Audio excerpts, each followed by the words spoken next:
Good afternoon, everyone. Sorry it took a bit long coming up on the stage. I thought I'd milk the applause a bit. There's a couple of us are playing a band in Northampton, and it's just nice to have an audience, to be perfectly honest, and someone clapping at us. So thank you very much. So my name is Kiron Bose. I'm the COO of Issured, and we are a digital transformation company. And we have a number of decades of experience working in that environment. We were founded out of the murky world of counter-terrorism. And we've kind of expanded into more mainstream policing, public sector, NHS work, and into the private sector now as well. So we're going to spend a few minutes this afternoon talking to you about digital transformation and really giving you some of the experience that we've come across working in those sort of environments on what to do and what not to do. So our services, we offer consultancy services. We work with large-scale and small-scale clients to deliver their transformation programs on their behalf. We develop and deliver IT services and applications on behalf of those clients, and we're just about to launch something we call PSK, People, Skills and Knowledge, and that's all about culture uplift and people upskilling. This is an unashamed plug, by the way, and we're about to launch that at an event on June the 12th. So Tom, give us a wave. So Tom leads it for us. If you're interested in coming to that event and seeing what we can do around people upskilling in digital, workforce inclusion, and the culture uplift, please have a chat to Tom in the lunch break. Okay, how do I do this? Right. Digital transformation. Now, I'm going to caveat this. I feel like the kind of guy that's come to a party that's going to pour water on the flames of all this exciting stuff we've heard about this morning. Please, that's not the point I'm trying to get across. What we're trying to get across is this is really complicated stuff, but done well with a small bit of structuring, it can make a real transformational difference to your business and the way it operates. So digital transformation, it's all about technology, right? So we look at definitions of digital transformation. Technology is always at the heart of that. So why don't we just follow that approach? Why don't we just pick up our latest bit of technology, we do our research, we find out what the disrupting pieces of technology are within the particular industries we're interested in, and we just go and buy that and implement it into the business, and we'll evolve the business later on. We'll do agile development, we'll evolve it, we'll get it right as we put it in place. Well, yeah, that is an approach, and that does work in some instances, but there are some real cautionary tales that we need to come across, both in large-scale organisations, which we're showing here on the screen, but also in small-scale organisations as well. So the BBC spent 5 years doing this. They set up a digital transformation and digital implementation piece for the business, invested £98.3 million into this, and it ultimately failed. They had assets sat on the shelf they couldn't use, and that money was basically written off as part of their program.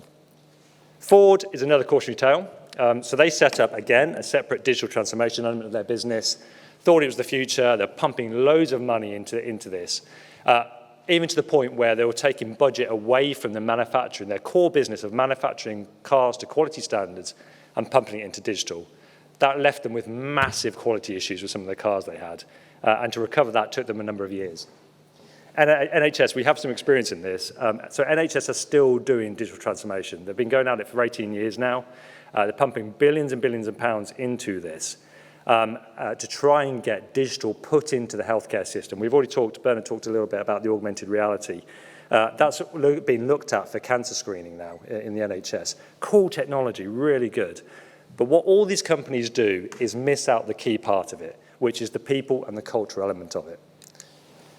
So our learning from the clients we're working with is that we need to put people and business first when we're looking at digital transformation.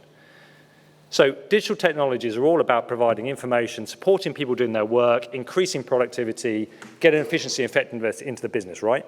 So why do we ignore it when we're designing those programs? Why do we jump straight to technology and ignore the people element of it, the cultural elements of it, being able to take people on that journey with you as you're doing that transformation? So we've got 6 core points here that we like to just leave with you around how to do that before we even get to the technology. So first thing, understand how your business works now. So where is it that you want to go? What's your market demand you want to see? How do you address that market? What's your operating culture? What are your processes? Where do we need to focus digital transformation, and what does that look like? Secondly, we've used the word business case here. It doesn't have to be a massive document. What is your case for change? So understand the investment you need to put into digital transformation, understand how it's going to affect your business, who it's going to affect, and how you're going to get best value out of that through a benefits case. More importantly, take the people with you. So identify your stakeholders and engage with them right from the start. Those programs I showed above, the biggest failure they had was they didn't take those people with them on that journey.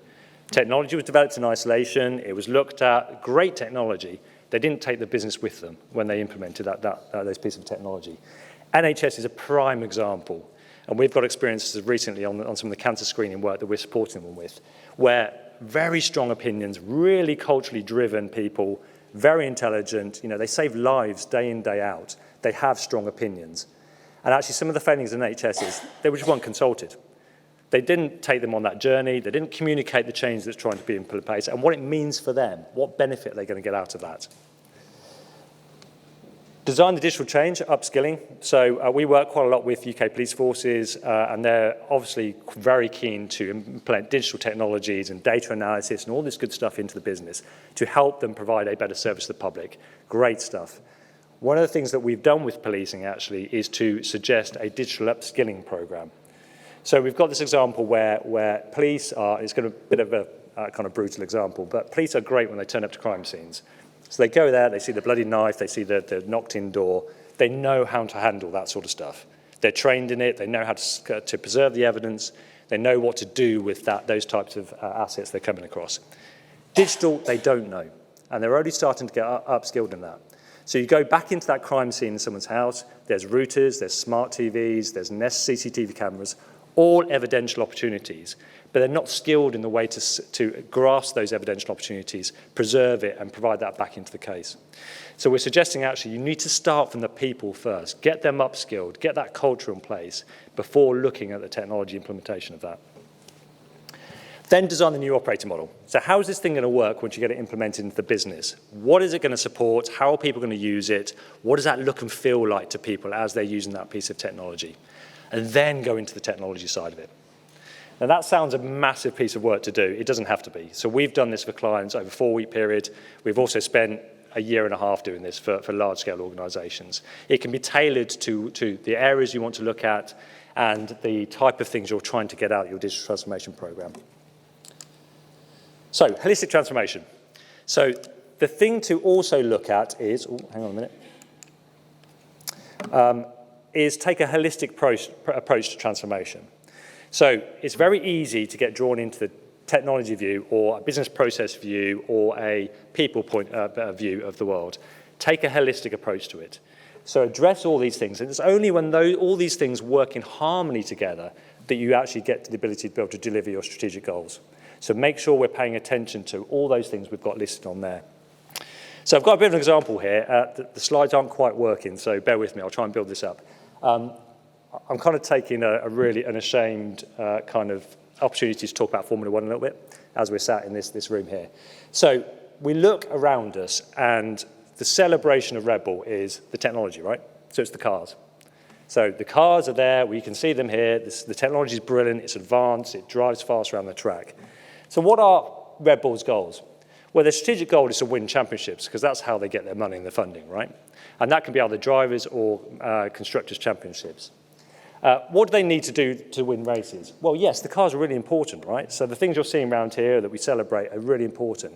But anyone who knows Formula One, those race weekends are all about a blend of car, the strategy, the driver, the pit crew, all that kind of stuff comes together to deliver a result on the day. So technology is cool, it's great, and absolutely contributed to winning those races. But it's the blend of all that system that's working together in harmony that gives you a race win. Data. So data is the lifeblood of digital transformation. It's the thing that flows through our systems. It's what people use to make decisions once they're presenting that. Data quality, oddly enough, is really overlooked. And we've been dealing with police forces for a number of years. The data quality in policing is pretty shocking in terms of what they're having to use at the minute. It's all in legacy systems. It's all done to different standards. Some of it is old, some of it is new, some of it's duplicated. The quality of data that sits in that environment is shocking in some instances. So data quality is key. Get that right before you start looking at applications. Consider data consolidation and literacy. So consider getting data into the same place, integrate it, merge it, fuse it, and actually get, as we talked about earlier, get that data literacy up. So when people are using data, they know what it's telling them. They know the kind of limitations of that data, and they know when to apply it and when not to apply it. But be aware, data prejudice. So I was talking to, I think it was Chris in the break, about data prejudice here and some of the data that flows through these systems. So we talked a little bit earlier about machine learning and AI, and again, some of our clients are starting to look at that. Data prejudice exists in all data. So when we talk about machine learning and data analysis that's using machine learning, actually those things are learning based on the data you have. So the data you put into that is what they learn off. There is always prejudice in that data set, and I don't think we're ever going to get to a position where there won't be. What we've got to understand is the limitations and the constraints around the data we're asking systems to use and what that's presenting out. So please be aware of data prejudice when we're looking at the data side of it. Information security integrity. So I've got this on the kind of last slide, but actually is one of the key points. So again, working with our policing clients, we get to see firsthand the expansion and explosion of digital crime that's happening at the minute in the UK. There's loads of stats that fly around, but actually one of the key things that popped out on me was the second lockdown we had from January to June last year. There was a triple increase in fraud and cybercrime in the UK, costing £1.5 billion to people. And that's massive over a 5-month period. And that trend is continuing. And the reason for that is because, as we talked about this morning, we're all embracing digital. We're all using technology more. Businesses, personal life. Businesses are responding by delivering digital applications to us to consume product. And not surprisingly, the criminal world goes with that. And in fact, far outstrips it in some circumstances in terms of their advanced nature of what they're doing. Video conferencing. So this is a kind of tenuous link to, Jed's going to come up and talk about some of the products that we deliver. So it's a bit of a tenuous link to our product demos we're going to give you in a minute. But video conferencing is a massive thing, right? So we talked about how we're all using Teams and Zoom and various other things doing it. And we're concerned about securing data from an HR perspective, or our financial data. We put encryption around that. We understand it. We secure it, or we try to anyway. Video conferencing, we don't do that. So the conversations you have on a day-to-day basis on the business, you say all sorts of things. How do you know where that data is going? Are you sure can you guarantee what Teams is doing with that data? Do you know what Zoom is doing with that data? Are you being listened to? There's no kind of protection around that massive explosion of video conferencing we've got at the minute. And that really is an apologetic link to some of the stuff we're going to talk to in a minute. So I'll invite Jed Stone to come up, our Chief Product Officer, to talk about that. Now, it seems a bit hypocritical for us to talk about applications of technology. So apologies for that.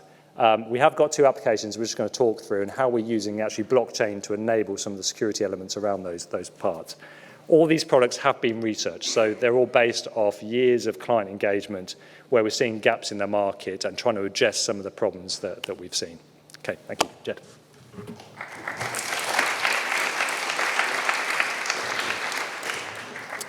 Thank you. It's always nice to get up to the podium without tripping up, isn't it? That's my first hurdle over. But digital's a really interesting thing. We're all here because of digital. And we're talking about the positives of digital. We've talked about transformation. But there are the risks. There's the threats. And the one thing that we haven't talked about potentially is digital misinformation. So with all this digital society that we're living in, how can we actually trust what we're seeing in front of us? It was easy to do when it was in your hands. But if it is in the metaverse, if it is this virtual thing, how can we actually trust it's real? How can we sort of know that it's telling us the truth?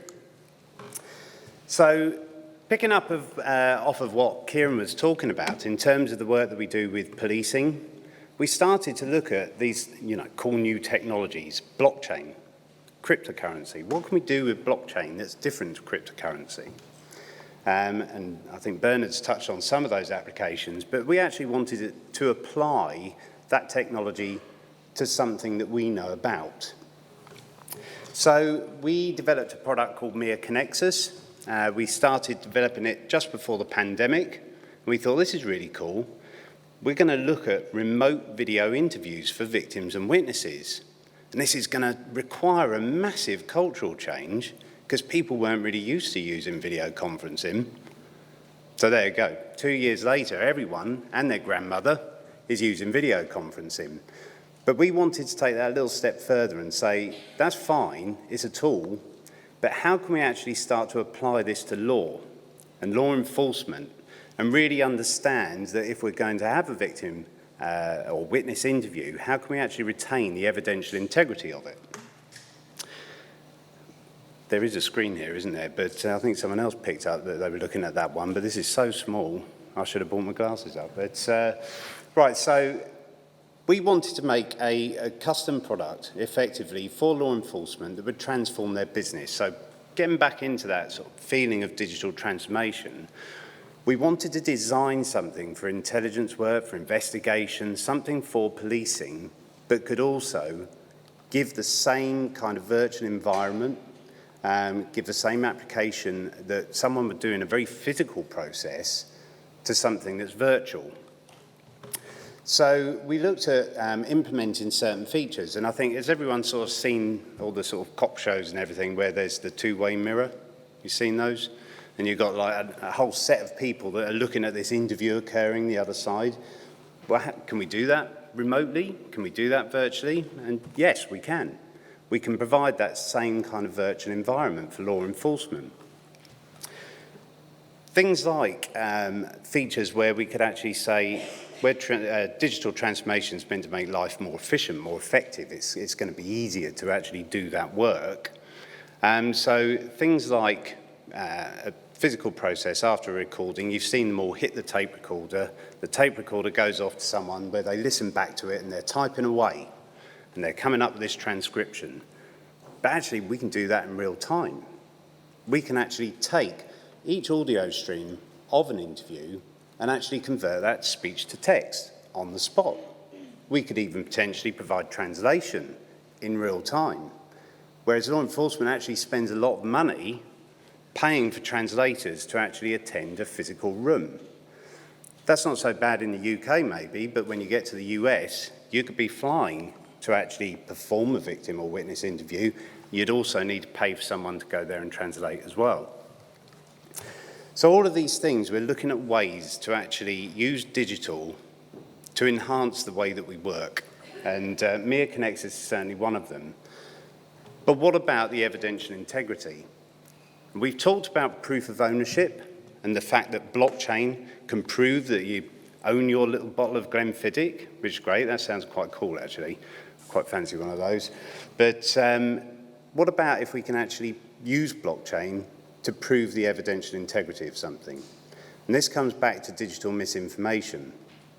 So if I was handed a copy of a video interview and I sort of looked back at it and I thought to myself, I don't remember saying that, and I'm pretty sure I didn't. I then challenge the content of that video interview, and this could be HR, it could be in a legal context. The kind of burden of proof is on the person that was performing the interview to say, we haven't edited it. How do you do that? When you don't really know where your data exists, if you're using Zoom, etc., how do you prove that you haven't changed that content? Particularly in a world where you've actually got mums of cheerleading squads producing really convincing deep fakes just to get at the other cheerleading mums or cheerleaders on the cheerleading team. This is a real example. So we needed to be in a position where we could actually prove the content hasn't been edited. And if you talk about digital transformation in taking a physical process and a physical thing and going to Kiron's point, we know that we put a bloody knife in an evidence bag. It's tamper evident then. What we're doing is putting digital evidence in a digital evidence bag, and we can prove whether that has been tampered with. So it's also looking at and coming back to the people, the business, the culture. Providing communication technology, there's a load of solutions that actually do that. But we've got to think about the structure of policing. So very rarely do you get one police officer that goes and does all the interview, does all the investigation, takes the whole thing through to prosecution. You have a whole team of people And that whole team of people really need to look at all the content of the interviews, everything that's actually being put there. So developing a system, the technology, needs to take into account all of that process, that team of people, the culture of working, the way that they share information to come to an end result. So with Mere Connectors, again, we have the ability to actually work in groups, transfer ownership of evidential material without losing the integrity of that material as it's being shared. And then we come down to the security, and I think, you know, digital security is going to be a topic forever. Cyber security, whichever way you look at it, we need to make sure that everything's protected, everything that we hold. And so, again, to Kiron's point, if we're using Zoom, where is that data going and who is using it? Data is a massive commodity to many, many people. So how can we actually ensure that sensitive data, data that we don't want to be used, is protected properly?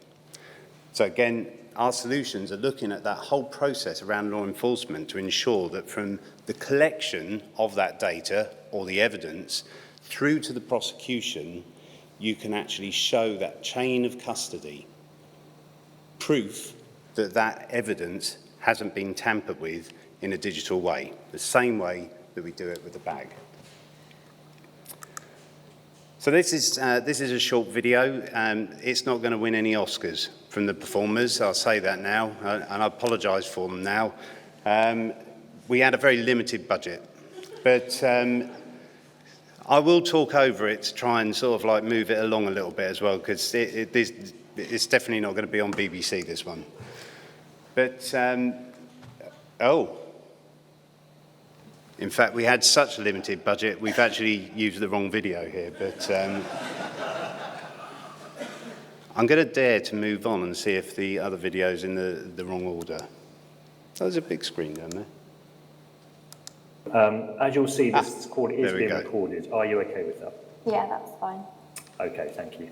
So as you know, I'm leading the investigation we spoke about a few days ago. So what you can see there, with the fact that we had such a limited budget, Kiron couldn't afford a razor, but we can see over on the chat at that time Can you just describe that there's a private message to Kiron. Kiron is the interviewer. Walk up to where her drink was, He's actually getting intelligence feeds coming in from someone else that can actually see the whole of the interview process without actually I'm just going to show you an being image now of present the to the drink. person being what I'd like you to do is have a look interviewed at that and themselves. just confirm to me whether you think that is similar or identical to the drink that you saw being spiked. So just bear with And me. you can see in that virtual environment as well that it's very familiar stuff. If you've been in a police interview room, how many people have?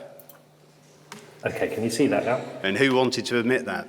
But it's very familiar technology that there's always a timer. The fact that we can do this remotely, we have a GMT as our baseline time, we've got a local time and the duration of the actual interview. Could you just We've got all those say facilities whether you saw the suspect after you saw him that someone would spiked? have in an interview room, Thank you, Leanne. plus the Thanks a lot for your ability to time. actually It's been provide really, other really feeds useful and for other the investigation information. you're doing. I might be in. Is this the second time the video's running, Okay. or is it? All right, no? thank you. Thank you. Fine. But then you can sort of say, okay, you've got that virtual environment, but what sits behind that? Because so far, so Zoom, yeah? So what we have behind that is lots of ways to provide different levels of permissions. So people have different levels of access to evidential material, to investigations, etc. We need to be able to understand that business, the people, their roles in the business, the culture of the business, to actually understand who needs access to that information, who needs to be able to see it, who needs to be able to manage it. So we provide that all behind the video conferencing platform. We have the ability to work in groups. So anyone can actually go in and have a look that's a member of the group can actually play back a video interview. They can be anywhere in the world. So do we need to have physical constabularies anymore? Can we actually not just bring resource in from different places around the country? Why does it need to be Hampshire? Why does it need to be Dorset or Thames Valley? And then we've got the ability to then always capture that, where we had those dodgy old tape cassettes and now we have digital recording suites in the police. And we've got the ability to play back that video. But you know, the really cool thing about the video is we can now start to produce sentiment analysis.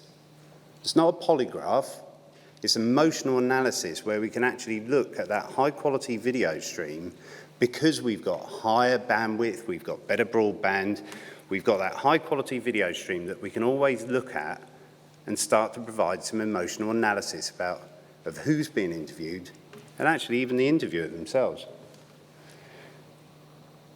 Blockchain's a really key piece, and speaking to the blockchain part here, do we store evidence in the blockchain? So is it, you know, all that sensitive information being stored with a little digital bottle of Glenfiddich? No, because it is sensitive and we use a public blockchain to actually do this work. What we actually do is create a unique digital fingerprint of that digital evidence, of that video interview. And that unique fingerprint, or SHA-256 hash, is non-reversible. You can't recreate the digital interview from that hash, but that fingerprint is then stored in blockchain. And once it's in blockchain, it can't be taken out and it can't be changed. So we can always go back and compare the original and say, right, let's generate that fingerprint again. Is it the same fingerprint as when we actually conducted that interview? And if yes, it is, that's great. It hasn't been tampered with. If it's different, just one pixel on one frame of that entire video interview will generate a completely different fingerprint. And we know then that that's been tampered with. Now, I'm going to go back. It's like a Scooby-Doo moment, because I'm going to go back in time previously, because we wanted to talk about mere fuse, which was the prior video, which should have been last. But mere fuse is taking that concept a little bit further. And rather than actually applying it to a kind of more commercial setting, although we do have private sector clients, we actually want to say, look, this isn't just video interviews. What about if we can actually do the same thing for images, for audio, where we can actually prove the ownership of things? And I think Kiron dropped in the fact that he's in a band. It's not a very good one. So you probably won't have heard of it, but it's Bug Raccoons, is it? Yeah, Tom's in the band as well. But I used to be in a band, and it was very successful, but I had to give up that life. But the only reason I say that is because I used to write my own music. Now, I used to send tapes of this music away to people, nameless companies, well, Sony, you know, the usual cohorts. But, you know, I used to send that stuff away in good faith, thinking, but they're not going to copy it because I've actually got the original master of it. Of course, I can see Stone versus Sony, that's not really going to go far. How could I prove that I wrote that material? So it's the same thing that we can actually start to look at, using new technologies, using technologies that are supporting the future in technology, the metaverse, NFTs, etc. We want to use those technologies now to actually be able to prove ownership of creations, physical things, digital art. What if we can actually start to do that? And it applies as much to evidence, but it's looking and transforming the way that we think, both from a law enforcement perspective, from an HR, from a legal, many different industries, and I think it's exciting times. So mere fuse is really that, taking that concept and building it into, and I just want to, I'm completely lost now, but we'll find ourselves, there we go. But building that concept into very familiar interfaces. So back to the point of digital transformation, it's about the people. Because it's no good giving people a tool if they have absolutely no clue how to use it, particularly in policing. So police officers, they've got other things on their mind rather than having to go through a whole training course on how to use an app. And they're not necessarily the most technically competent people. So we started to produce apps with very familiar interfaces. Everyone knows Windows Explorer or Mac Finder. You can use a file and folder-based system. The difference of this being is we can actually start to offer data rooms. We can actually start to offer immutability, proof of ownership, evidential process in familiar interfaces, and change the nature of the business as we move forward with that technology. All of that has been done because we went back, we understood the business, we understood the people, the process, because we've been working in law enforcement for a very long time. And so it's really to go back to Kieran's point that transformation is not just about the technology, but I've got to say the technology is kind of cool, isn't it? It's good. As you'll see, this... Did you want to see this again? No? So I'm just going to hand back to Kiron now, and he's going to sing you a song.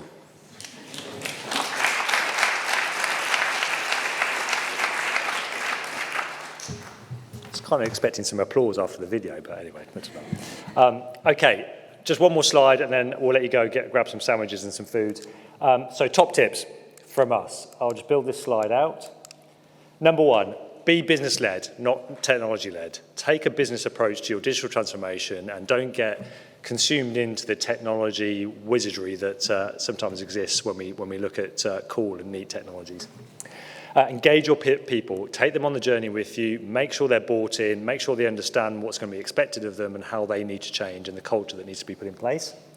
Be holistic at the problem space. So don't just focus on the cars, focus on the environment you're driving in, the track, the people, the pit crews, the strategy teams. Get quality right before applications. Get the data quality right before applications because, there was a little bit of a blunt term in some other notes, but basically the general principle is if you put rubbish in, you get rubbish out. And you could probably substitute some words in there that was in the bluntness, but anyway. And the fifth one is ensure information security and information assurance is built in right, designed in right from the start. Understand the risk to your data that you're putting through these applications and design mitigations against those risks and keep evolving those and sustaining those as you go through the business. Okay, top tips, there you go. Enjoy your lunch, thank you.